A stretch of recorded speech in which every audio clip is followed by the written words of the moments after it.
দেখেন কিভাবে আমাদের হাওর অঞ্চলে কৃত্রিম পদ্ধতিতে মাছ চাষ করতে হয়। এটা একটা জলজন্ত প্রমাণ। এই যে দেখেন চারপাশে কিন্তু বিশাল বড় হাউস।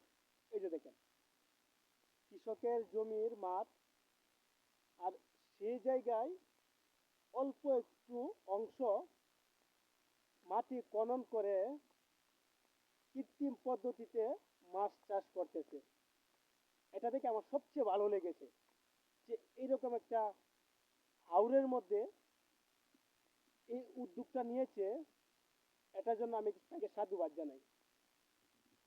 তার সাথে আমি কথা বলে বুঝতে পারলাম সে এই কাজের মাধ্যমে এখন অনেক স্বাবলম্বী হয়েছে। শুধু ওইটা না, আপনি প্রত্যেকটা জমির কোণে এরকম ভাবে খনন করে মাছ চাষ করতেছে। অল্প খরচে অধিক লাভজনক এই পদ্ধতি। তো দেখেন, যদি আপনার চিন্তা ভাবনা ভালো থাকে, আল্লাহ সহায় থাকে, তাহলে বড়লোক হতে বেশি একটা দিন লাগে না। এটা আমি বিশেষ করে এই হাওরে এসে এই কামারি লোকের সাথে কথা বলে বুঝতে পারলাম। এক পাশে ধান চাষ, অন্য পাশে মাছ চাষ। কি সুন্দর পদ্ধতি!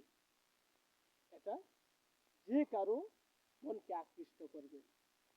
আমাদের দেশের চাহিদা মিটিয়ে এমন এক সময় আসবে অন্য রাষ্ট্রেও এই মাছগুলা রপ্তানি হবে।